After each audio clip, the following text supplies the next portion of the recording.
मंगलमय मंगल करण वीतराग विज्ञान। नमो ताहि जात भय अरहंतादि महान। करि मंगल करि हो महा ग्रंथ करन को काज। जात मिलै समाज सब पावे निज पद राज। इस भव के सब दुख निके कारण मिथ्या भाव। तिनकी सत्यानाश करी प्रगट मोक्ष उपाय।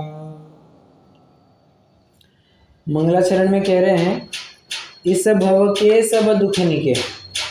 प्रश्न है मेरा, क्या सिर्फ इस भव के दुख या अनंत अनंत भवों के दुख इस मिथ्यात्व से हो रहे हैं? हाँ, सिर्फ इस भव के दुख है या अनंत अनंत भवों के दुख है? अनंत भवों के। फिर इस भव के क्यों लिखे इस भव के सब दुख है निके? ज्ञान तो अभी इस भव के ही है। हाँ, ज्ञान तो भले आदमी अभी का हो रहा है। अब याद हो रहा है, ज्ञान हो रहा है, ये अभी का हो रहा है। वेदन तू कर रहा है वर्तमान आयु का कर रहा है, तुझे पूर्व भव का क्या याद? बराबर, और उसका तो वेदन तू कर नहीं रहा है। इसलिए फिर इस भव के तू जो कह रहा है ना कि दुख हो रहा है, दुख हो रहा है, बहुत दुखी है, बहुत दुखी है, दुख का कारण और कोई नहीं, मिथ्यात्व है। इसलिए हर जगह यही तो बात लिखी है। इसलिए इस मोह से युक्त चारित्र का नाम मिथ्या चारित्र जानना। मोहनीय से या मिथ्यात्व से युक्त ज्ञान को मिथ्या ज्ञान जानना।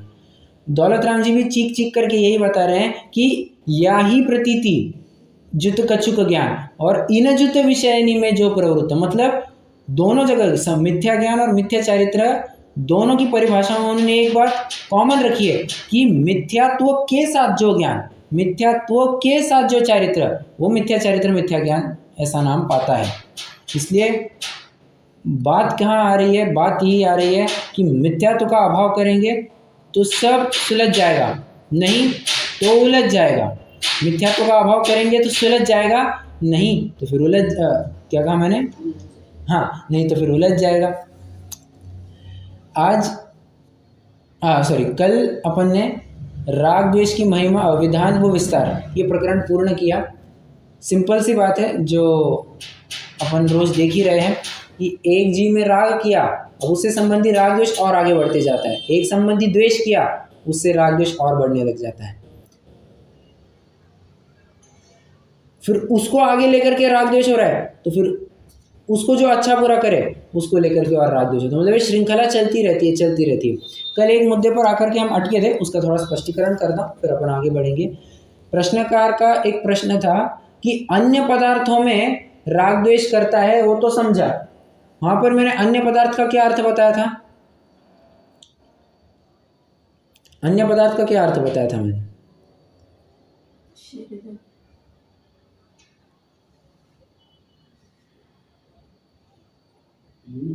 अन्य जीव सगळा किंवा कोणताही पदार्थ जगमायला। तो अन्य पदार्थ मतलब कल मैंने ये बताया था कि जीव को छोड़कर के बाकी सब, तो वैसा अर्थ नहीं लेना, वैसा अर्थ नहीं लेना, क्योंकि नीचे वे बात कह ही रहे हैं। एक मिनट, आइए पृष्ठ क्रमांक 91 पर आइए। देखिए यहाँ प्रश्न है कि अन्य पदार्थों में तो राग द्वेष करने का प्रयोजन जाना। अन्य पदार्थ मतलब क्या? यहाँ पर ऐसे पदार्थ लेना कि देखो पहले नीचे की लाइन पढ़ो, फिर आपको समझ में आएगा। परंतु प्रथम ही मूलभूत शरीर की अवस्था में तथा जो शरीर की अवस्था को कारण नहीं है उन पदार्थों में इष्ट अनिष्ट मानने का प्रयोजन क्या है?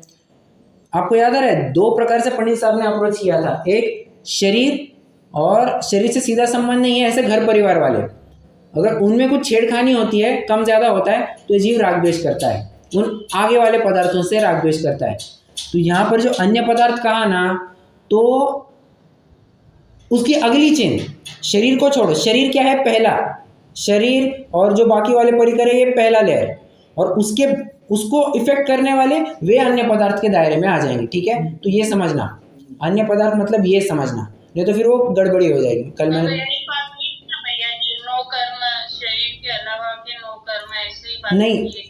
नहीं वैसा नहीं।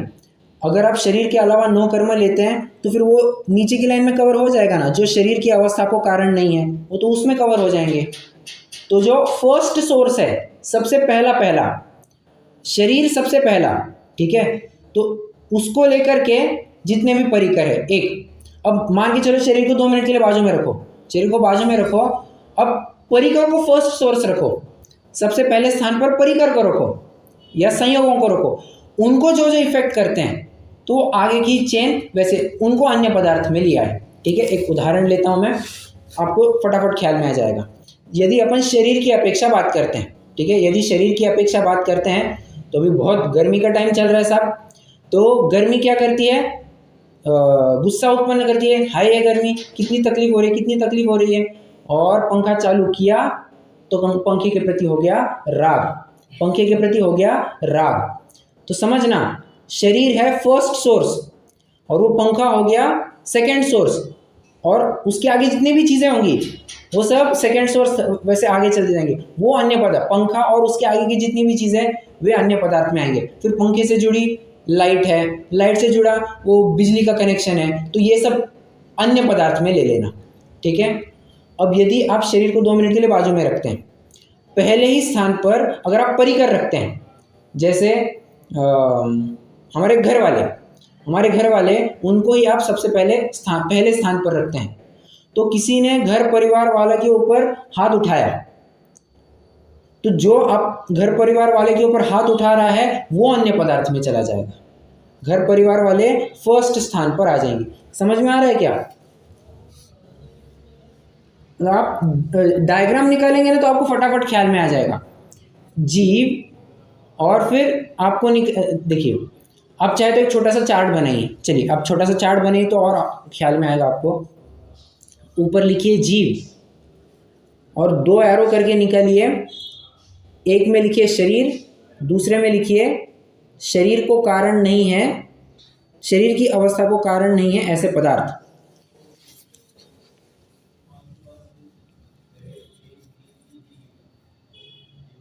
ऊपर लिखना जीव, जीव के 2 ब्रांचेस बनाइए, एक शरीर और शरीर को कारण नहीं है ऐसे पदार्थ। अब ये जो आपने लिखा है ना, शरीर को कारण नहीं है ऐसे पदार्थ, इनको एक गोला लगाइए और लिखिए लेवल 1, इनको लिखिए लेवल 1, ठीक है। अब आपने शरीर के कॉलम की तरफ आइए। अब शरीर का जो कॉलम है उसके नीचे एरो करके लिखिए कपड़ा, खाना, पंखा आदि वस्तुएं, ठीक है।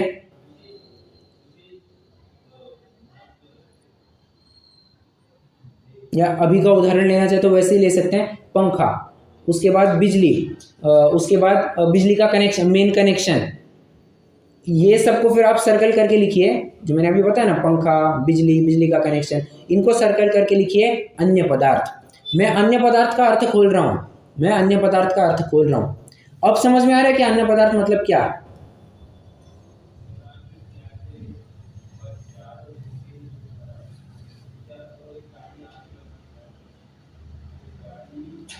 जी भैया जी, परिग्रह परिग्रह परिग्रह ही हो गया। नहीं, ताश वगैरह निकाल दो। नहीं, परिग्रह नहीं, फिर से वही दिक्कत हो रही है। हाँ, आपने परिसर कहा या परिकर कहा? परिग्रह नहीं, वो फिर दिक्कत हो जाएगी, क्यों? फिर आप दूसरे पॉइंट में अटक जाएंगे, क्योंकि वहां पर शरीर को कारण नहीं है, ये सब कवर हो गया ना, और उसी को अपन लेवल 1 कह रहे हैं, अब देखिए, अब दूसरे कॉलम में आइए, शरीर को कारण नहीं है ऐसे पदार्थ, ठीक है, उसके नीचे एरो करके लिखिए तकलीफ देने वाला, नीचे एरो करके लिखिए तकलीफ देने वाला।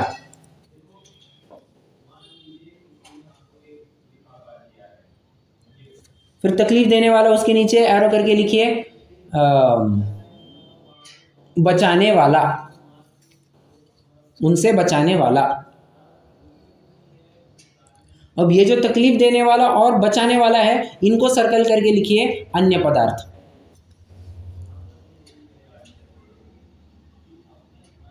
आप कोमल जी, आप जो कह रही है ना कि परिग्रह, वो परिग्रह की चीजें भी शरीर को कारण नहीं है, ऐसे पदार्थ इसमें कवर हो जाएंगे, वो दूसरे कॉलम में कवर हो जाएंगे, वो दूसरे कॉलम में कवर हो जाएंगे।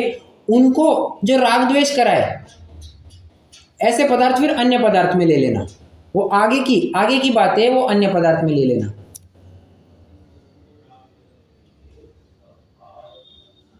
नहीं समझा?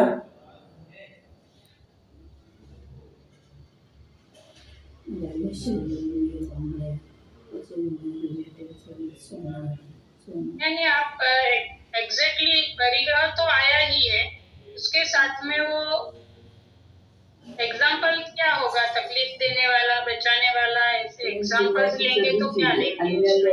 अरे देखो ना, मान के चलो कोई डाकू आया घर में, ठीक है, कोई डाकू आया घर में जो घर परिवार वालों को छेड़ने लग गया।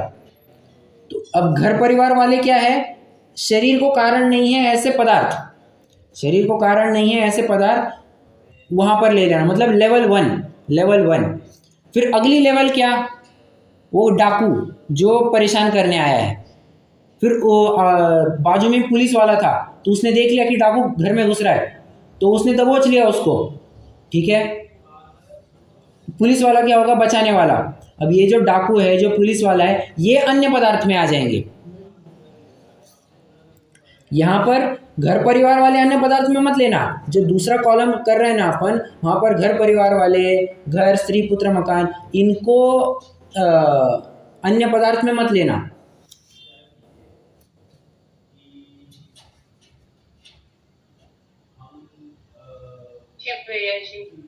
देखिए, अगर अभी नहीं समझ में आ रहा है ना, तो मैं आपको ज़रूर रिकमेंड करूँगा, एक 15 मिनट का आप फिर से सुन लीजिएगा, तो थोड़ा सी क्लैरिटी बन जाएगी। और अगर होता है तो फिर मैं चार्ट भी बना करके भेज सकता हूँ। हो गया अभी, अब लगता है तो चलो अपन एक बार फिर से पढ़ते हैं।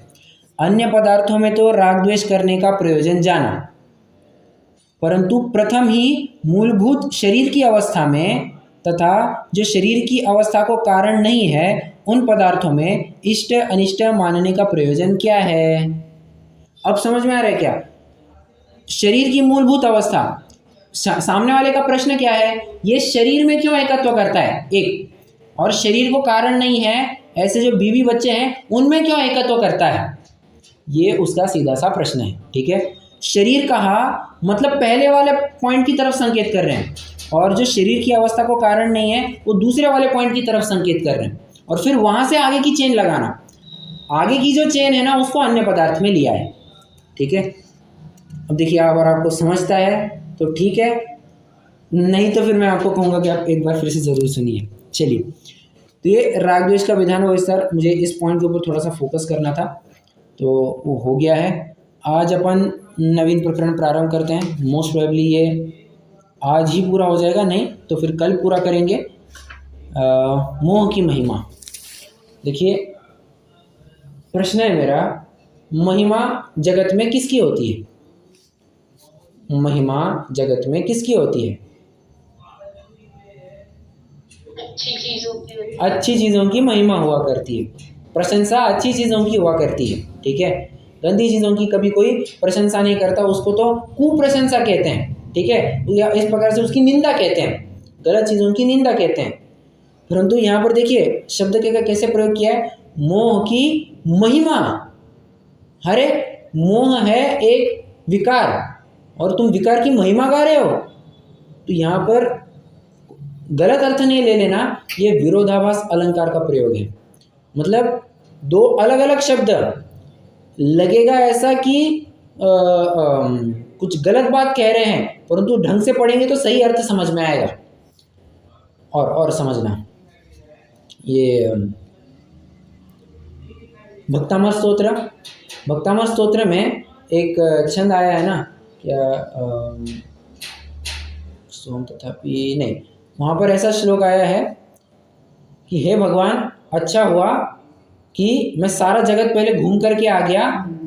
हाँ, मन्नेवरम, वही है क्या, मन्नेवरम हरिहरादय एव दृष्टा दृष्टेषु येषु हृदयं त्वयि तोषमेति किं वीक्षितेन भवता भुवि येन नान्य कश्चिन्मनोहरति नाथ भवान्तरेऽपि।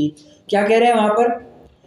भगवान अच्छा हो गया, मैं सारी दुनिया घूम के आ गया, मैं शंकर पार्वती गणपति न जाने और अल्लाह ताला और गॉड जीसस सबको ढोक दे करके आ गया, सबको नमस्कार करके आ गया, और फिर आपके पास आया हूँ।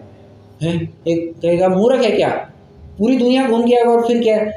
मुझे एक बात बताइए, सबसे आखिरी में कब जाया जाता है भाई? कोई चारा नहीं बचा तब अपन कोई एक लास्ट ऑप्शन है ऐसा करके किसी व्यक्ति के पास जाते हैं, भाई कुछ हो ही नहीं रहा है तब जाकर के उस व्यक्ति के पास जाते हैं।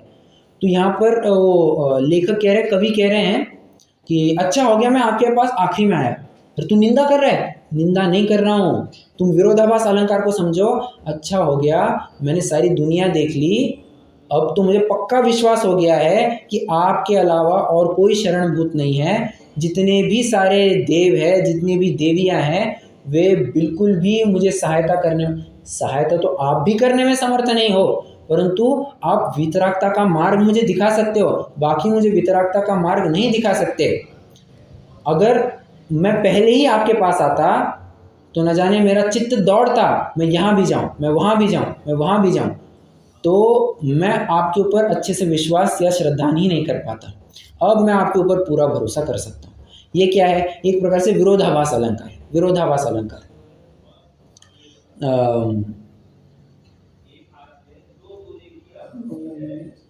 ठीक है। ये कुछ और उदाहरण ख्याल में आएंगे तो और बताऊंगा मैं, पर कहने का तात्पर्य मेरा इतना ही है कि महिमा ये शब्द यहाँ पर कहना ये चाहते हैं कि देखो, वो कभी कभी होता है ना, बच्चे को कुछ अच्छे शब्दों से कहा जाता है परंतु उसको डांटना होता है। मतलब समझाता हूँ मैं। बच्चे ने कहा मैं आज 9 से 12 नाइट शो के लिए जा रहा हूँ, पिक्चर के लिए।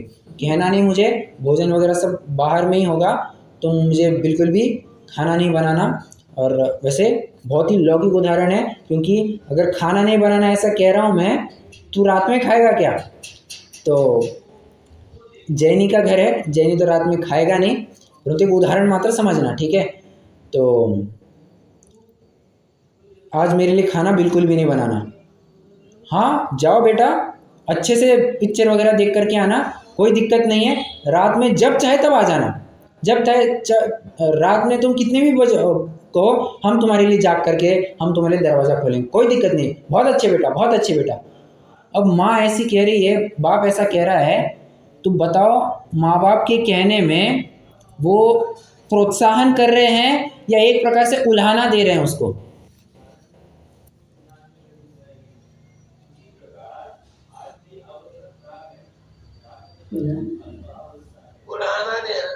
उसको एक प्रकार से उल्हाना दे रहे हैं। हाँ जाओ पिक्चर को जाओ, क्या पढ़ाई में क्या लगा रखा है? ये पढ़ाई थोड़ी ना काम में आने वाली है। खूब पिक्चर देखो, खूब मज़े करने चाहिए, दोस्तों के साथ घूमो, खूब ऐशो आराम करने चाहिए। अब बच्चा ऐसा सुन करके, अब देखो बच्चा भी समझदार है, वो समझ जाता है कि माँ का रुख अच्छा नहीं है। वो चाहती है कि हम यहाँ पर घर पर बैठ करके पढ़ाई करें, बाहर ना जाए, ये माँ चाहती है। परंतु कह कैसी रही है माँ? माँ ऐसे कह रही है, हाँ खूब जाओ, खूब मजे करो, इस प्रकार से कह रही है। विरोधाभास अलंकार है, परंतु आशय यथावत समझना चाहिए, ठीक है? अब मोह की महिमा, मोह की कुछ विशेष बात कहना चाह रहे हैं, मोह के बारे में कुछ विशेष बात कहना चाह रहे हैं। वैसे महिमावाचक प्रकरण इस ग्रंथ में लगभग 4-5 जगह पर आए हैं। एक मोह की महिमा ये तो है ही, एक पहले अधिकार में अगर आप देखेंगे तो वहाँ पर आया है, तुम्हारे अभाग्य की महिमा तो हमसे नहीं कही जाती। आपको बताऊं मैं, ये दूसरा अधिकार आ गया,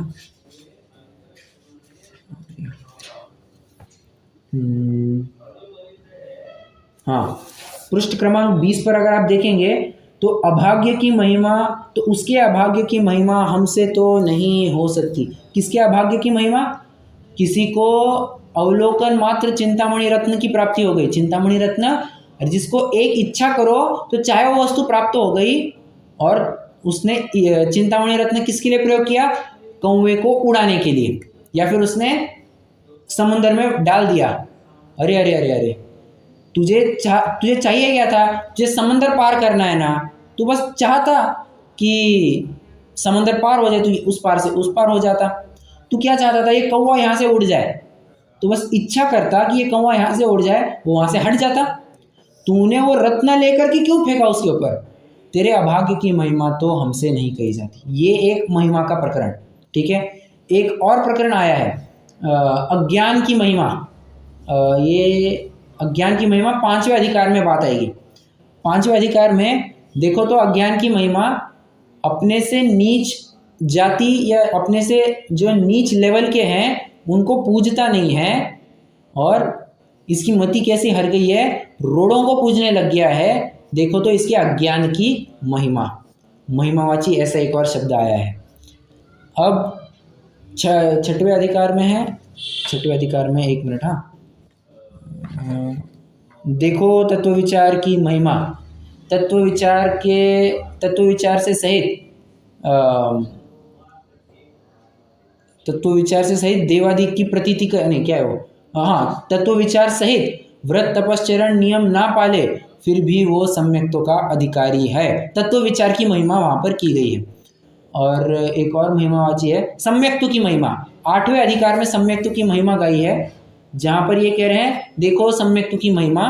सम्यक्तों की महिमा से क्या होता है कि सम्यक्तों के होते हुए ये विषय भोग अपना बिल्कुल भी असर नहीं दिखा पाते हैं। ये एक और महिमावाची प्रकरण हो गया। कुल मिलाकर के मैंने आपको महिमावाची लगभग 4-5 प्रकरण छाट करके दिखाए। इस ग्रंथ में कहाँ कहाँ पर मिलेंगे आपको। वर्तमान में क्या प्रकरण चल रहा है, मोह की महिमा। मतलब कहना चाह रहे हैं कि ये मोह तो देखो क्या क्या काम नहीं करवाता, क्या क्या करवाता है और क्या क्या नहीं करवाता।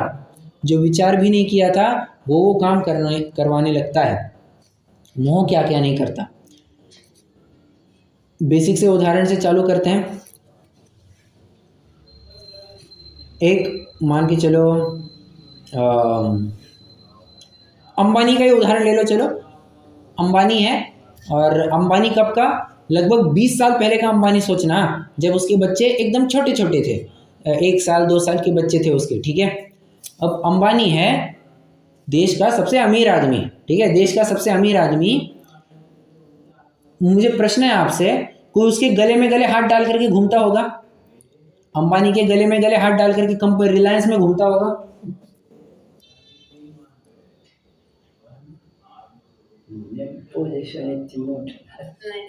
क्यों क्यों, क्या दिक्कत है? दिक्कत क्या है?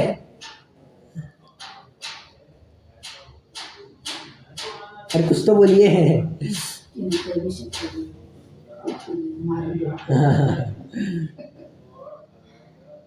अरे इतनी बड़ी लेवल पर पहुंचने के बाद वो स्टेटस बनाए रखना चाहता है कि बाबा मैं कुछ हूँ, मेरा भी अलग अस्तित्व है, और गले में गले हाथ डाल करके घूमता है। मतलब अपन कहीं ना कहीं झुक गए या अपन कहीं ना कहीं आधीन दीन हो गए, ऐसा दिखाई देता है, ऐसा उसको लग सकता है, ठीक है। तो वो एकदम सोफिस्टिकेटेड वे में, एकदम प्रोफेशनल वे में दूसरों के साथ बातचीत करना है, जो कुछ भी करेगा, ठीक है। एकदम पहले दोस्त के साथ ऐसे कुछ भी गाली वगैरह बक देता, कुछ भी होता था, अब ऐसा नहीं, एकदम शांति से एकदम प्रेम से बात करेगा, ठीक है। जरा घर पर का सीन देखना। ऑफिस में क्या हो रहा था, किसी ने कंधे पर हाथ तक रखा, वो तुरंत हाथ बाजू में कर देता था। और आज हो क्या रहा है, यही अंबानी अपने बच्चों के लिए घोड़ा बन करके उनको पीठ पर घुमा रहा है। होता है ना, माँ बाप क्या करते हैं, बच्चों को अपने पीठ पर बिठाते हैं और ऐसे उनको घुमाते हैं, अपने पीठ पर बिठाते हैं, खुद घोड़ा गाड़ी बनते हैं और फिर उनको पीठ पर घुमाते हैं। ये क्या है?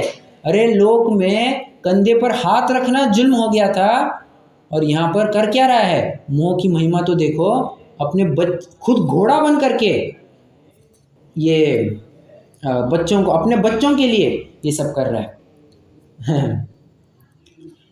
यही उदाहरण अपन प्रथमानुयोग में भी लगा सकते हैं।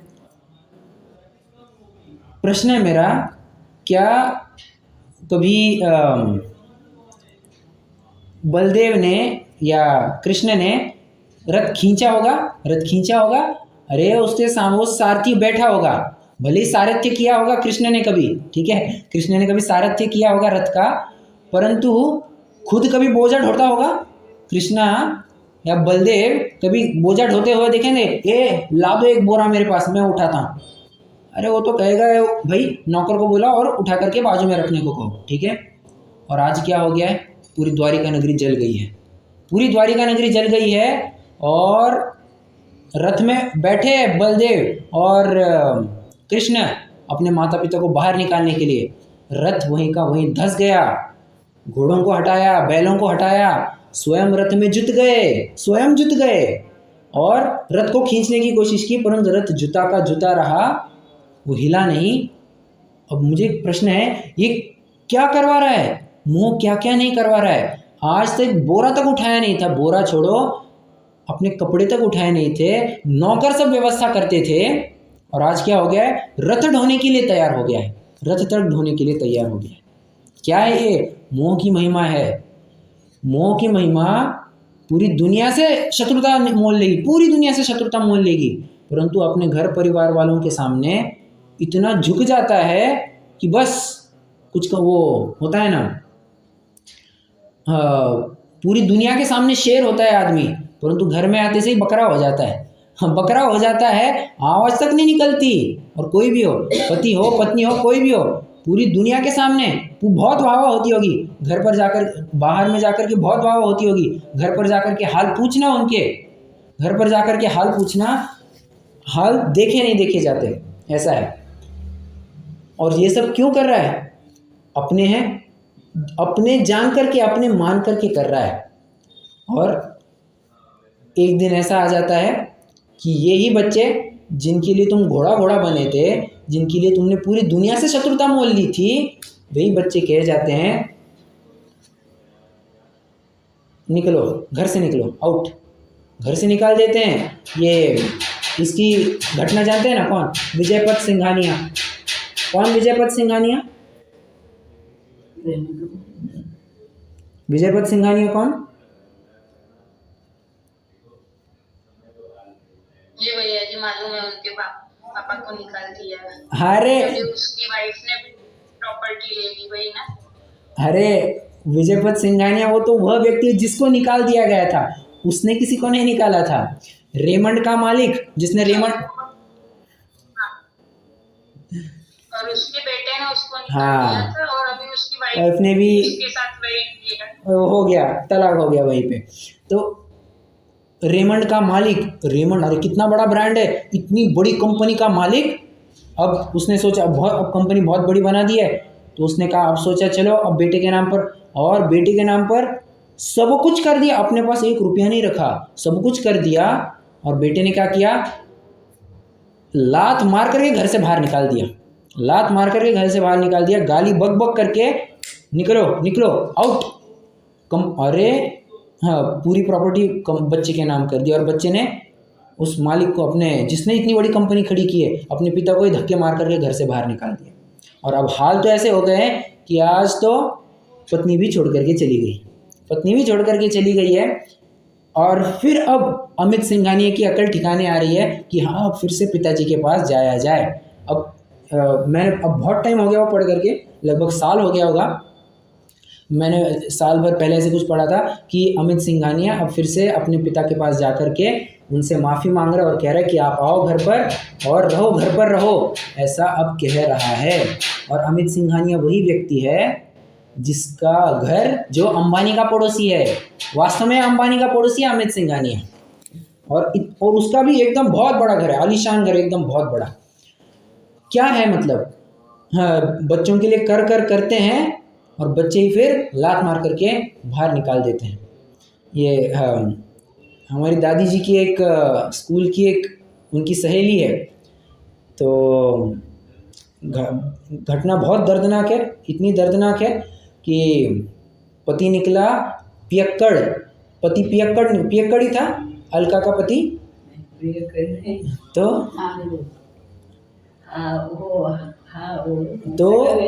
तो व्यसनी निकला वो, हमारी दादी जी की सहेली है, दादी जी का पति नहीं, दादी जी की सहेली, उसका जो पति था वो निकला व्यसनी, पियक्कड़ निकला, और सातों व्यसन।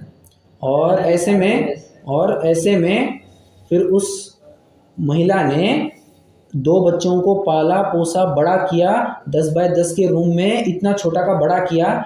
एक बच्चा तो मतलब फॉरेन यूएस में चला गया, अब तो कोई संपर्क का संबंध ही नहीं, तो कोई संबंध ही नहीं, वो तो सेटल हो गया वहाँ पर, बीवी बच्चे वहाँ पर उसके हो गए। एक बच्चा यहाँ पर है पुणे में। हालत ये हो गई बहू के साथ बनती नहीं, बहू कहती है ऐसा करना, सास कहती है ऐसा करना।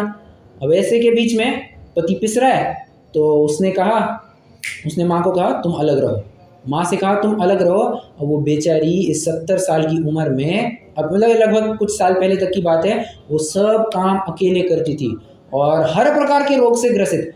और देखो समझना, पेंशन आ रही है उसको, बराबर से पेंशन आ रही है, परंतु हर प्रकार से रोग से ग्रसित। जिन बच्चों ने, अरे जिस माँ ने अपना पेट काट करके बच्चों का पेट भरा, आज वही बच्चे क्या कर रहे हैं, निकलो घर से बाहर। देखो कितनी विडंबना है, मतलब माँ ने कोई कसर नहीं छोड़ी, बच्चों के लिए हर प्रकार से संभव काम किया। और आज बच्चे ऐसा उलट गए हैं कि ये कहने की बात नहीं। और आज वो महिला के ऊपर ऐसी नौबत आई है, वृद्धाश्रम में जाकर के रहना पड़ रहा है। क्या करे, ऐसी तो इतनी विडंबना हो रही है। बहुत दिक्कतें हैं। और ये सब क्या हो रहा है, मोह की महिमा है। और फिर भी ये जीव क्या कहता है तो मेरे ही अपने। अब ऐसा कोई कहता हुआ पाया जाए तो अब उसके अभाग्य की महिमा तो हमसे नहीं कही जाती। एक सच्ची घटना है, ये मैंने पहले भी आपको सुनाई है, बहुत टाइम हो गया, और आज इस प्रसंग में फिर से सुनाना चाहूँगा। हुआ ऐसे कि एक महिला थी, वृद्ध महिला, शुद्ध सात्विक सदाचारी आचरण, पूरा एकदम सात्विक आचरण वाली। और भाग्य से घर वर सब उन्होंने बनाया और घर खड़ा किया, मतलब गरीबी से टाइम निकाल करके पूरा घर खड़ा किया। और बच्चे की शादी हो गई, बहू आ गई। अब आजकल की बहुओं का क्या ठिकाना, मतलब वो दादी माँ इतना शुद्ध सात्विक आचरण वाली 80-85 की उम्र में शुद्ध भोजन खान पान अपना बना रही है, और वो बहू कह रही कौन करेगा ये सब। तो उस नाते फिर तो दादी माँ अपनी अलग से रसोई बनाती है, वो बहू अलग से रसोई बनाती है, बनती नहीं है दोनों की। और फिर कुछ कैसे तैसे जुगाड़ लगा करके एक नौकरानी रख दी कि बाबा देखो उस दादी माँ की कुछ तो मदद कर दो, 80-85 की उम्र में कहाँ भोजन बनाएगी। बहू ने कान भर करके उस नौकरानी को भी भगा दिया। और फिर ये घटना पंडित सचिन जी सुनाते हैं। तो एक बार उनसे मुलाकात हुई, बाबा ये सब समस्या है। तो उन्होंने कहा, पंडित सचिन जी ने कहा एक काम करो, आप आश्रम में आ जाओ। यहाँ पर आश्रम मतलब वे खनिया धाना में जब रहते थे तब की बात है। वो कहा आप यहाँ पर आ जाओ, यहाँ पर आपके जैसे ही और कई सारे साधर्मी हैं, बराबरी से आपके धर्म साधना में आपकी मदद करेंगे। खूब 6-7 घंटा अध्ययन होगा, व्यवस्थित होगा, शुद्ध खान पान, सब आपकी दवाई वगैरह होगी। देखो आपको कुछ तकलीफ होगी, आपको मदद करने वाले हैं, किसी और को तकलीफ तो होगी तो आप मदद कर देना। परस्परोपग्रह जीवाना, एक दूसरों को मदद करते हुए आप अच्छे से अपना धर्म कर सकते हैं, कोई दिक्कत नहीं, कोई टोकेगा नहीं, कुछ नहीं होगा। दादी ने कहा नहीं, मैं घर में ही रहना चाहूँगी, घर नहीं छोड़ूंगी। क्यों? पूछा गया क्यों? है तो मेरे ही अपने ना कभी तो शक्ल देखने को मिलती है। पढ़ो वैसे ही पढ़े रहो, फिर हमारे सामने क्यों आते हो? ऐसी बात हुई है। मतलब साक्षात समझ में आ रहा है कि ये दुख है, दुख दे रहे हैं, फिर भी क्या कहते हैं, है तो मेरे ही अपने। बेटा कितना भी नालायक निकले, व्यसनी निकले, चोर डाकू निकले, पिता क्या करता है तो मेरा ही बच्चा, सारी प्रॉपर्टी उस नालायक बेटे के नाम कर जाता है। और पड़ोसी का बच्चा होनहार है, योग्यता वाला है, बेचारा इतनी गरीबी में जी रहा है, उसको जैसे तैसे वो काम कर रहा है, पढ़ करके कमा करके अपने घर का गुजारा कर रहा है, उसको तो 1 रुपया नहीं देता, और इस नालायक बच्चे के सब नाम कर जाते। क्यों? मोह की महिमा है। मोह क्या क्या नहीं कराता है। इसलिए मैंने शुरुआत ही यहाँ से कही थी, मोह क्या क्या कराता है और क्या क्या नहीं कराता। क्या क्या नहीं करता मतलब जो विचार तक नहीं किया था वो सारी सरहद पार कर देता है, सारी हदें पार कर देता है। ऐसा है। क्यों? राग भाव है, और एक प्रकार से अनादि का संस्कार ऐसा इतना जोर मारता है जिनके कोख से जन्मा वो माँ, जिनके निमित्त से जन्मा वो जनक, और उनके जो ऊपर वाले हैं वो दादा दादी, और माता के जो ऊपर वाले नाना नानी, और सब संबंध फिर चलते जाते हैं चलते जाते हैं चलते जाते हैं। ये मेरी माँ, ये मेरे पिता, ये मेरे भाई, ये मेरी बहन, ये मेरी पत्नी, ये मेरे बच्चे, और चलते जाते हैं चलते जाते हैं। इतनी श्रृंखला और इतना व्याप बढ़ जाता है, इतना व्याप बढ़ जाता है कि पूछो मत। आज भारत में देखिए, एक प्लस पॉइंट भी है, एक माइनस पॉइंट भी है, दोनों बातें कहूँगा मैं, एक प्लस पॉइंट भी है, माइनस पॉइंट भी है। भारत में आज, मैं पहले प्लस पॉइंट कहता हूँ फिर माइनस पॉइंट बताता हूँ। प्लस पॉइंट ऐसा है कि आज कितने तो भी ऐसे व्यवस्थित परिवार है जहाँ पर हम समझ पाते हैं कि बाबा हाँ ये हमारे चाचा है, ये हमारे ताऊ है, ये हमारे मौसा है, ये हमारी मौसी है, फूफा है, फूफी है, ये सब समझ में आ जाते हैं, रिश्ते तो समझ में आ जाते हैं। फॉरेन में तो क्या है, फॉरेन में तो जिससे अपने भोगों की वासना पूरी हो वो अपना, बाकी सब पराया। फिर माँ से भी भोगों की पूर्ति हो, पिता से भी भोगों की पूर्ति हो, बस वो फिर उनसे शादी कर लेते हैं, अपनी पत्नी को छोड़ देते हैं और बच्चों से शादी कर लेते हैं और उनसे भोगने लग जाते हैं। भाई बहन कुछ नहीं पता होता उनको। तो एक प्रकार से वहाँ पर तो कुछ लक्ष्मण रेखा ही नहीं है, बाबा कौन भोग्य है कौन अनुपभोग्य है, कुछ लक्ष्मण रेखा ही नहीं है वहाँ पर। आज तो बराबर से भारत में समझ में आता है, हालांकि भारत में भी कोई ज़्यादा अच्छी स्थिति नहीं है, बट ठीक है, उतना तो भी थोड़ा बहुत तो भी मेंटेन्ड है। परंतु दिक्कत ये बहुत हो गई है क्या कि ये चाचा की पत्नी के फिर घर वाले, ओहो कहाँ तक व्याप चला गया, हमारे फूफा, ये फूफा के घर वाले, और फिर उनकी शादी, उनकी बेटी की शादी है, उनके बेटी की शादी के लिए अपन को बुलाया, अपन को जाना, हाँ ये मेरी मौसी के ससुर जी गुजर गए, उनके फिर घर में जाना।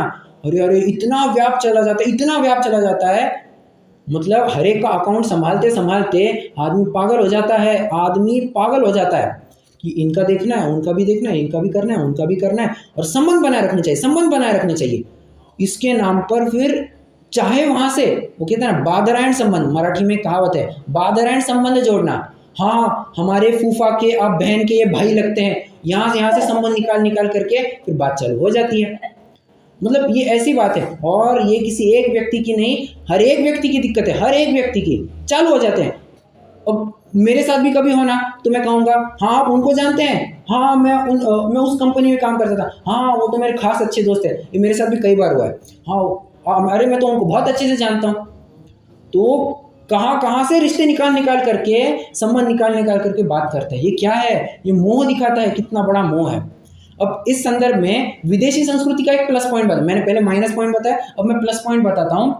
वहाँ पर तो जो अपनी विवाहिता है वो पत्नी, जो अपने जिनसे जन्म हुआ वो अपने माता पिता, और उसके अलावा अंकल और आंटी, थोड़ा बहुत हो तो ग्रैंड मदर ग्रैंड फादर, मतलब माता पिता के ऊपर वाले देखे तो ग्रैंड मदर ग्रैंड फादर। इसके अलावा उनके पास कोई रिश्ते ही नहीं है, चाचा फूफा मामा ताऊ फलाना ढिमका कुछ नहीं है उनके पास, कुछ नहीं, अंकल और आंटी, मतलब राग के विस्तार के लिए कोई स्कोप ही नहीं ज़्यादा, हाँ ऐसा। हालांकि विदेशी संस्कृति वाले उनके अलग विषयों में लगे हैं तो उनके राग के विस्तार के कारण और है, परंतु बात ऐसी कि वो चाचा रिश्तों में तो वे ज़्यादा एक प्रकार से ज़्यादा उलझते हुए दिखाई नहीं देंगे, अंकल आंटी बस इतने ही दो रिश्ते हैं। अपने यहाँ तो न जाने कहाँ से कौन कितने तो रिश्ते निकल करके आते हैं, भगवान ही जाने। चलो ये सब क्या है, ये मोह की महिमा बता रहे हैं।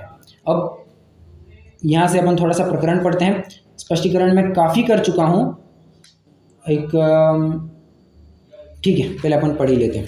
आइए पृष्ठ क्रमांक 93, मोह की महिमा। ऐसे ये मिथ्या दर्शनादिक भाव जीव के अनादि से पाए जाते हैं, नवीन ग्रहण नहीं किए हैं। देखो इसकी महिमा कि जो पर्याय धारण करता है वहाँ बिना ही सिखाए मोह के उदय से स्वयमेव ऐसा ही परिणमन होता है, स्वयमेव कुछ बताना नहीं पड़ता, अपने आप हो जाता है।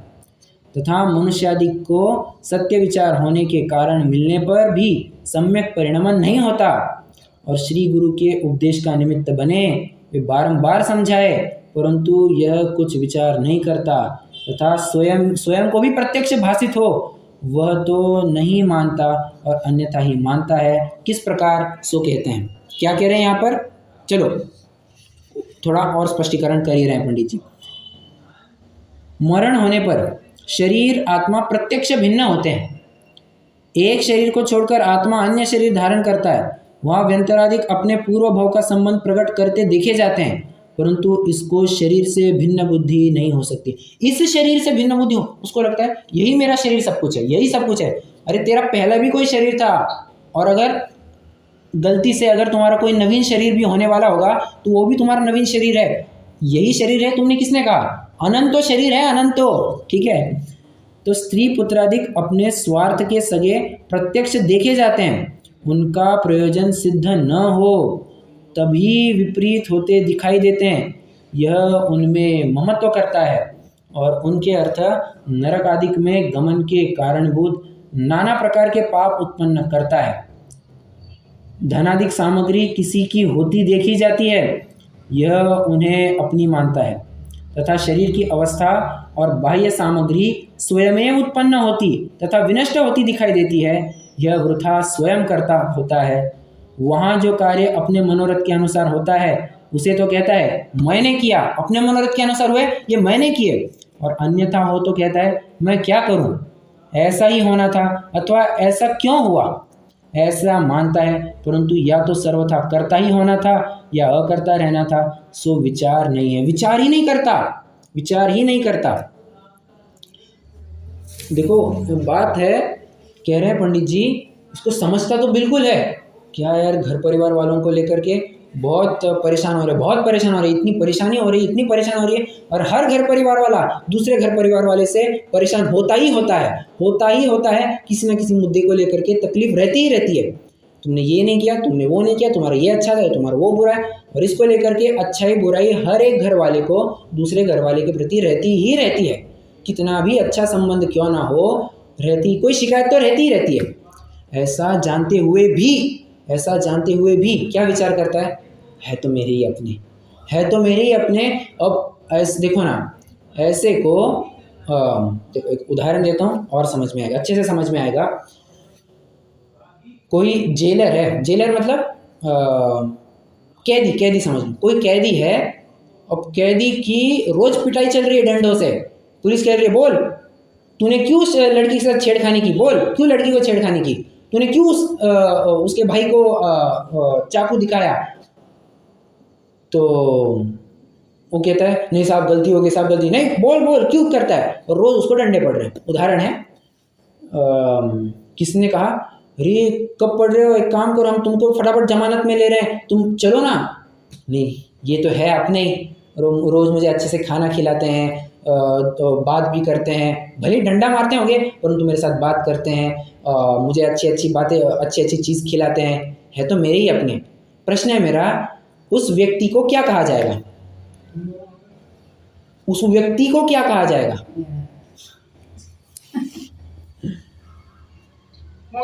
मूर्ख। आपने डायरेक्ट वही शब्द बोल दिया, उसको तो सीधा मूर्ख कहा जाएगा। तो पागल है, लिटरली पागल कहा जाएगा।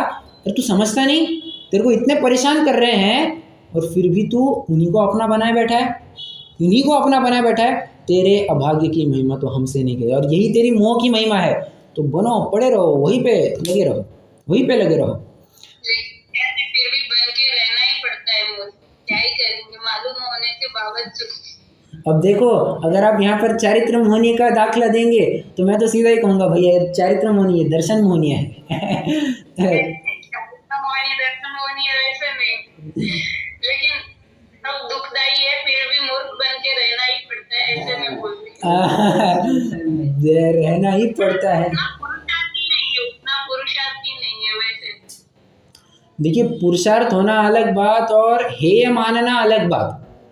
पुरुषार्थ होना अलग बात और हेय मानना अलग बात। क्योंकि देखिए ना, पुरुषार्थ हो, आप हम क्या कह रहे हैं कि अभी पुरुषार्थ कम है, परंतु थोड़ा सा उनके साथ अच्छा संबंध बनता हुआ दिखाई देना तो क्या कहते हैं, है तो मेरी अपने, तब देखना अरे ये अब अलग थोड़ी ना है, हम दोनों एक ही थे, दो दुश्मन एक जान है, तब हालत देखना, तब उसको पूछना। तो एक प्रकार से पुरुषार्थ की कमी ही कहनी पड़ेगी। आप हाँ, पुरुषार्थ की कमी तो है ही, परंतु क्या कहें, एक टाइम पे तो लगता है कि चलो दुख है, ये नहीं दुखदायक ही है, हाँ, लेकिन फिर भी हम छोड़ सके कि उसके बगैर रह सके, उतनी तो में ये नहीं है ना अभी। हाँ बराबर उतना तो होता है, परंतु यहाँ पर बात श्रद्धान की चल रही है। यहाँ पर पंडित जी कह ही नहीं रहे कि तुम छोड़ दो सबको, यहाँ पर कह रहे हैं फिर भी उनके लिए तू रचा पचा है और अपना जीवन सर्वस्व उसके लिए लगा रहा है। देखो, जिम्मेदारी और जिम्मेदारी के ऊपर दो बातें होती है। जिम्मेदारी, जितनी अपनी जिम्मेदारी थी उतना करना अलग बात, और जिम्मेदारी के ऊपर जा करके कुछ और करते रहना ताकि वो खुश हो, उनको अपनी ज़रूरत है, अपने बिना काम कैसे चलेगा। अब इन विचारों से अगर आप कुछ भी करेंगे ना तो फिर वो तो डायरेक्टली मोह के खाते में चले जाएगा, उसमें तो कोई प्रश्न नहीं। मैं ये नहीं कह रहा हूँ कि देखो सामाजिक व्यवस्था है, अपनी जिम्मेदारियाँ हैं, अब अपना भी घर बनाए रखना है और अपने आगे बच्चों का भी होना है, तो एक प्रकार से विकल्प होते हैं, मैं मना नहीं कर रहा हूँ, ये होते हैं विकल्प, परंतु ये कितना है, जिम्मेदारी पूर्ता तक तुमने काम करना था। तुमने जिम्मेदारी से ऊपर उठ करके कुछ और करना चाहा, पाप की गठरी बांधी, और अंत में जाकर के तो यही कहते हैं हमने थोड़ी ना कहा था। अंत में जाकर तो सब यही कहने वाले हैं हमने थोड़ी ना कहा था ये करने के लिए। तब फिर आपको एहसास होगी ओहो क्या कर रहे थे अपन, जितनी जिम्मेदारी थी उतना करना था और फिर अपन को अपने काम में लगना था। तो ये ऐसा है, मैं ये कह ही नहीं रहा, ऑफ कोर्स पुरुषार्थ कम है, ये तो मानना ही पड़ेगा। ये आपका क्या मेरा क्या, जितने भी यहाँ पर गृहस्थी में बैठे हैं ना, हर एक की यही हाल है, हर एक का यही हाल है। अरे पंचम गुण स्थानवर्ती का भी तो यही हाल है। पंचम गुण स्थानवर्ती कौन, क्षुल्लक अलग की बात नहीं कर रहा हूँ मैं, जो घर में है अभी, जो 9वीं प्रतिमा धारित तक का जीव घर में है अभी, तो घर का राग छूटा नहीं है अभी तक। माना कि अलिप्त रह रहे हैं उनसे, परंतु इतना भी राग छूटा नहीं है कि फटाफट घर छोड़ करके चली जाए। तो उस भूमिका की योग्य ज़रूर होता है, ठीक है। तो दोनों अपेक्षाएं समझनी होगी, बिना अपेक्षा के फिर वो तो क्या एकांत हो जाएगा, ऐसा है।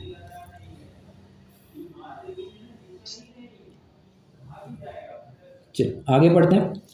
तथा मरण अवश्य, कितना होगा 50 होगा ना, 15 मिनट ले लेते हैं तो फिर अपने आप कंप्लीट ही हो जाएगा, अपना। देखें, तथा मरण अवश्य होगा ऐसा जानता है, परंतु मरण का निश्चय करके कुछ कर्तव्य नहीं करता, इस पर्याय संबंधी ही यत्न करता है। जैसे उदाहरण देना, इस पर्याय संबंधी ही यत्न करता है, जैसे इंश्योरेंस वगैरह ले लेना, समझना। ये जितने भी जन लाइफ इंश्योरेंस और टर्म इंश्योरेंस और फलाना ढिमका लेते हैं ना, कि चलो जिंदगी के साथ भी जिंदगी अपन नहीं सही अपने बाद हो जाएगा, तो महागर्त में फंसे हैं।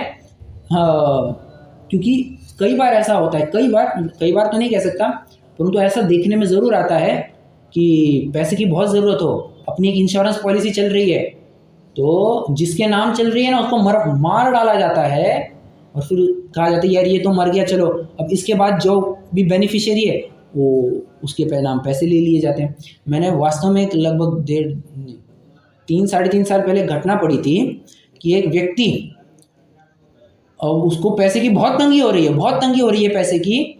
उसने क्या किया, उसने कहा पत्नी को चलो अपन घूम करके आते हैं। हिल स्टेशन पर घूमने गए और पहाड़ी से धक्का दे करके मार दिया, पत्नी को मार दिया, और साबित कर दिया कि नहीं तो ये एक्सीडेंट था। क्यों? इंश्योरेंस से पैसे, वो मर गई है और इंश्योरेंस से पैसे निकाले। अब देखो, एक इंश्योरेंस के पैसे के लिए जान के प्यासे हो जाते हैं, और इंश्योरेंस ले लेकर के ये दिखाना चाहता है कि क्या भरोसा, पैसे का क्या भरोसा, और अपने बच्चों की तो सुरक्षा करनी चाहिए, बच्चों को तो सुरक्षित रहना चाहिए।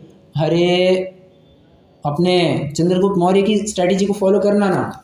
वे क्या कहते हैं, यदि पाप निरोधोन्य संपदा किम प्रयोजनम, और अथ पापाश्रवोस्तन्य संपदा किम प्रयोजनम। अगर मेरे पुत्र का पुण्य का उदय होगा वो तो मेरे से दुगना कमा लेगा अपने अपनी दम पर, और पाप का उदय होगा तो फिर मैं चाहे उतना छोड़ूं सब बर्बाद करके जाएगा, तो उसके लिए छोड़कर जाने का क्या मतलब।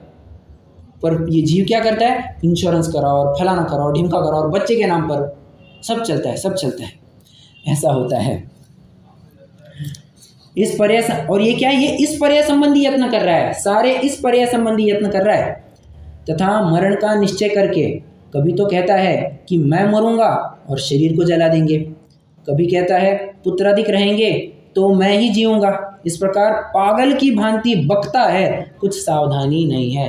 देखिए कैसे शब्दों का प्रयोग करें, पागल की भांति बोलता नहीं, बकता है। बकता है कब कहते हैं अपन, बकता है कब कहते हैं, जब बात फालतू हो, जब फालतू हो, मतलब बिना सिर पैर की कुछ बात कर रहा है, मतलब बेतुकी बात है, कुछ मतलब नहीं है, ऐसी बातों को अपन क्या कहते हैं, ये बक रहा है, बहुत बक बक कर रहा है। तो पंडित साहब कह रहे हैं, तू जो कह रहा है ना कि पुत्रादि रहेंगे तो मैं रहूँगा, मेरा यश रहेगा तो हम जीवित रहेंगे, बक रहा है तू। और कैसे बक रहा है, ये तूने, तेरी मोह तुझसे बुलवा रही है, एक एक चीज़ तुझसे बुलवा रही है। आगे, तथा अपने को परलोक में जाना है यह प्रत्यक्ष जानता है, उसके तो इष्ट अनिष्ट का यह कुछ भी उपाय नहीं करता, और यहाँ पुत्र पौत्र आदि मेरी संतति में बहुत काल तक इष्ट बना रहे, अनिष्ट न हो, ऐसे अनेक उपाय करता है। किसी के परलोक जाने के बाद इस लोक की सामग्री द्वारा उपकार हुआ देखा नहीं है, परंतु इसको परलोक होने का निश्चय होने पर भी इस लोक की सामग्री का ही पालन रहता है। जानता है परलोक में जाना है, परंतु इलोक में है, अभी है तो बच्चों के लिए थोड़ा करके जाए, बच्चों के लिए थोड़ा करके जाए। वो चेतनलाल की कथा याद करना, अभी तो घूमने फिरने के टाइम है, अब कहाँ धर्म करे, अभी तो बच्चों को पालने पोसने का टाइम है, अब कहाँ धर्म करे, अब तो पोता पोती को संभालने का टाइम है, अब कहाँ धर्म करे। अरे पोता पोती क्या पोता पोती हो जाएंगे, तू तो ऐसे ही बना रहेगा। हाँ, मतलब धर्म करने का फिर कोई टाइम ही नहीं आएगा, ऐसा है।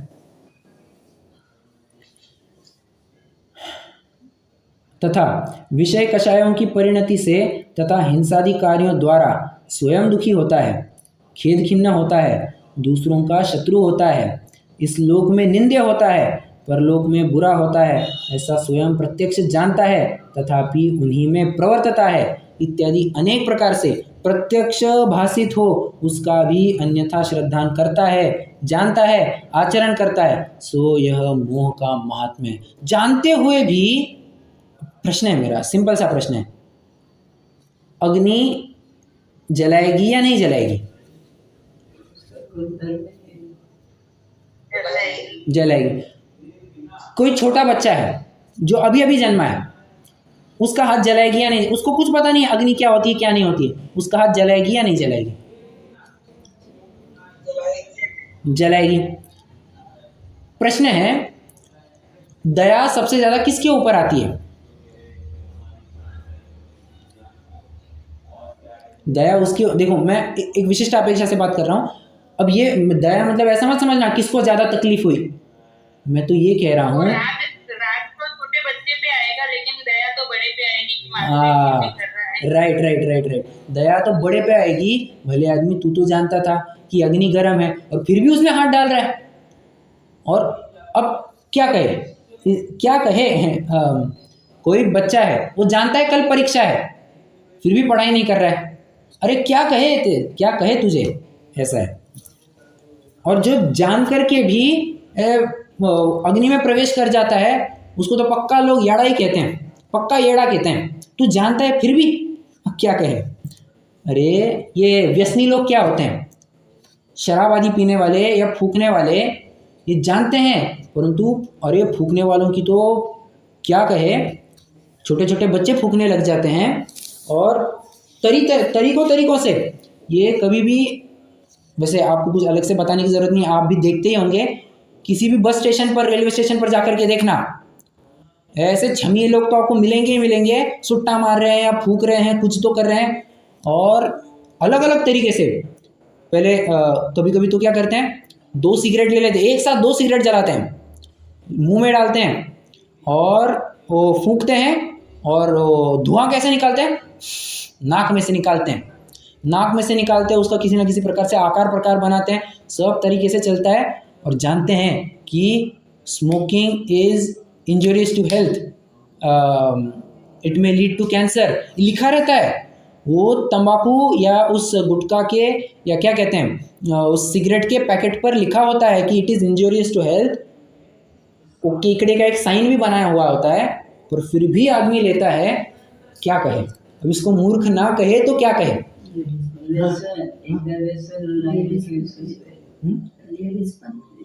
हाँ, वो कोई भी हो, पर कहने की बात है, जानते हुए भी, तो वो जानते हुए भी अगर कोई करता है तो वो तो और दिक्कत वाली बात। अब देखो ना, लगभग अभी कितने 5 साल हो गए, 5 साल होने को आएंगे। किसके लिए? पहली बार कर्फ्यू लग गया था, कोरोना आ गया था, तब 2020 की बात है, 5 साल पीछे की बात कह रहा हूँ मैं, परंतु कहने की बात है, ठीक है। अब कर्फ्यू लग गया है, कौन सी तारीख थी वो, 20 तारीख मार्च, जो कुछ भी हो, हाँ 21 मार्च, जो कुछ भी, 5 साल पहले की बात है। तो मोदी जी ने कहा पूरे देश में कर्फ्यू लगने वाला है। अब पता है कि कर्फ्यू लगने वाला है, फिर भी अगर तू रास्ते पर घूमता हुआ दिखेगा तो क्या होगा? क्या होगा बताना जरा। पुलिस पकड़ेंगे, डंडे पड़ेंगे साहब, डंडे पड़ेंगे। अब तू ये एक्सक्यूज नहीं दे सकता क्या साहब मुझे तो पता नहीं था, अरे चिल्ला चिल्ला करके बताया कि भाई कोरोना आ गया, घर में रहो सभी जन, और फिर भी तू बाहर निकलता है, भैया पहले इसको डंडे बरसाओ इसके ऊपर। ऐसा है। और कितने जनों के ऊपर फिर केस फाइल की गई थी, तो बाहर कैसे निकले? क्यों? और कानून विरुद्ध कर रहा है ना, जानते हुए भी बाहर निकल रहा है, मतलब तू कानून विरुद्ध कर रहा है। ऐसा ही है, तू जानता है कि इनमें दुख है, फिर भी इनमें प्रवृत्ति होता है, मतलब तुझे और दुख भोगना पड़ेगा, अवश्यम भावी है ये। कहाँ गया? तथा विषय कषायों की परिणति से तथा हिंसा आदि हो गया ना। अगला, इस प्रकार यह जीव अनादि से मिथ्या दर्शन ज्ञान चरित्र रूप परिणमित हो रहा है। इसी परिणाम से संसार में अनेक प्रकार का दुख उत्पन्न करने वाला कर्मों का संबंध पाया जाता है। यही भाव दुखों के बीज है, अन्य कोई नहीं। तू तेरे परिणाम पकड़, तो अपने परिणामों को सुधारेगा तो अपने आप सुधर जाएगा। इसलिए हे भव्य, यदि दुखों से मुक्त होना चाहता है तो इन मिथ्या दर्शनादिक विभाव भावों का अभाव करना ही कार्य है। इस कार्य के करने से तेरा परम कल्याण होगा। मतलब देखो, इतनी सारी डांट फटकार लगाई, परंतु पंडित साहब की बात माननी पड़ेगी। अंत में जाकर के वो एक कहते हैं, देखो बाप ने खूब डांट लगाई और अंत में जाकर के कहते हैं, देख बेटा मैंने जो कुछ भी कहा तेरे भले के लिए कहा है। मतलब इससे समझ में आता है कि हमने जो कुछ भी कहा है वो करुणा बुद्धि से, द्वेष बुद्धि से नहीं कह रहे हैं, द्वेष बुद्धि से नहीं कह रहे थे हम, तो तुम्हें करुणा बुद्धि से कह रहे थे। हमारा तो ठीक है, हो गया, परंतु अब तुम तो मत भटको। हमें तो एक प्रकार से थोड़ा बहुत तत्व ज्ञान समझ में आ गया है, परंतु भले बच्चों जिनको समझ में ही नहीं आ रहा है, तुम तो थोड़ी सुधर जाओ। हम बहुत भुक्तभोगी इन बातों के, तुम तो सुधर जाओ। और इसलिए फिर कहते हैं तुम ऐसा करो, तुम्हारा अपने आप कल्याण हो जाएगा। और इति श्री मोक्ष मार्ग प्रकाशक नामक शास्त्र में मिथ्या दर्शन ज्ञान चारित्र के निरूपण रूप चौथा अधिकार समाप्त हुआ। लगभग 24 सेशंस में, 24 अपने स्वाध्याय के सेशंस में अपन ने चौथा अधिकार पूर्ण किया। एक प्रकार से थोड़ा छोटा अधिकार जरूर है, परंतु one of the most important. पहले 4 अधिकारों में अगर आप सबसे महत्वपूर्ण कुछ कहेंगे तो चौथा अधिकार सबसे महत्वपूर्ण कहा जाएगा। इतना महत्वपूर्ण है क्योंकि डायरेक्टली अगृहित मिथ्यात्व के ऊपर, डायरेक्ट मिथ्यात्व के ऊपर प्रहार किया है। देखिए ना, मिथ्या ज्ञान की भी बात की, वहाँ पर चर्चा पूरी मिथ्या दर्शन से युक्त ज्ञान की बात की, मिथ्या चारित्र की भी बात की, इष्ट अनिष्ट कल्पना राग द्वेष का विधान विस्तार, इन सब में क्या कहा? भाई इन सबको चलाने वाले मोह है तभी तो ये सब हो रहा है, नहीं तो इष्ट अनिष्ट कल्पना वाले कोई क्यों करता। इसलिए मोह का अभाव करेंगे तभी सुखी होंगे। यही बात पंडित साहब भी कह रहे हैं। अपना चौथा अधिकार वैसे पूरा हो गया है। अब जिन्होंने स्तुति करते हैं, फिर मैं कुछ 1-2 मिनट बात करूँगा।